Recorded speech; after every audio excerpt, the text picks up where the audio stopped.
நேயர்கள் அனைவருக்கும் வணக்கம். சிறுடிக்கு ஆசையில அடுத்தது என்ன ஆக போகுது அப்படின்றத பார்க்கலாம். சேனலை சப்ஸ்கிரைப் பண்ணிக்கோங்க. பெல் ஐகானை மறக்காம கிளிக் பண்ணிக்கோங்க. ஸோ எபிசோட் செம்ம விறுவிறுப்பா சூப்பரா போயிட்டுருக்கு அப்படின்னு தான் சொல்லணும். லாஸ்ட் எபிசோடில் கூட பார்த்தீங்க அப்படின்னா, இப்போது ரோகிணிக்கு இந்த விஜயா வந்து வக்கீல்கிட்ட 2,00,000 பணத்தை வாங்கி தான் இந்த கேஸை வாபஸ் வாங்கியிருக்காங்க அப்படின்ற விஷயம் வந்து தெரிய வருது. அப்போ தான் இந்த சிட்டியும் ஃபோன் பண்ணி ரோகிணி மிரட்டான். இது மாதிரி இந்த பிஏ சாக கிடக்குறான். நீ சொல்லி தான் நான் பண்ணேன்.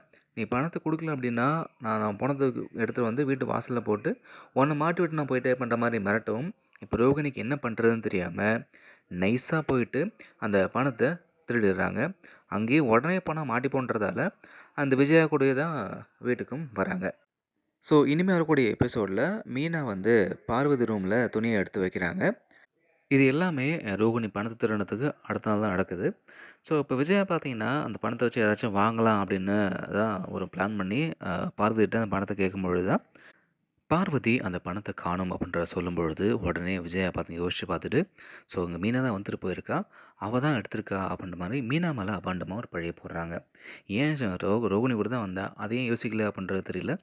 மீனா தம்பி ஒரு விஷயம் பண்ணா அப்படின்றதால, இப்ப மீனா குடும்பம் திருட்டு குடும்பம் அப்படின்ற மாரி இந்த விஜயா சொல்லிட்டு இருக்காங்க. இப்ப விஜயாவால நேரடியா அது என் பணம் அப்படின்னு சொல்ல முடியாது. இப்ப என்ன பண்ணுவாங்க அப்படின்னா, பார்வதிட்ட சொல்லி, உன் பணம் காணா போச்சுன்ற மாரி நீ வா, நான் பார்த்துக்கிறேன்ற மாரி இப்ப விஜயா வீட்டுக்கு போயிட்டு, அங்கேருந்து நேரா வீட்டுக்கு போன விஜயா, மீனாட்ட போயிட்டு, "நில்லுடி, எதுக்காக என் 2,00,000 பணத்த திருடுன?" அப்படின்ற மாரி கேட்குறாங்க. ஸோ மீனாவுக்கு என்ன நடக்குதுன்னே புரியல. "என்னத்த சொல்றீங்க? என்ன பணம்? என்ன ஏன் கேட்குறீங்க? நான் என்ன பண்ணேன்ற?" மாரி மீனாவும் வந்து கேட்குறாங்க. அதுக்கு விஜயா, "சும்மா நடிக்காதடி, உன் குடும்பமே திருட்டு குடும்பம். நீ தான் பணத்த திருடியிருப்ப. நீ தான் அன்னைக்கு வீட்டுக்கு வந்துட்டு போன. இப்ப பணத்த காணோம்னு சொல்றா. ஒழுங்கா அந்த பணத்த குடு அப்படின்ற மாரி மீனாவ திரும்பவும் திட்டி அழ வைக்கிறாங்க.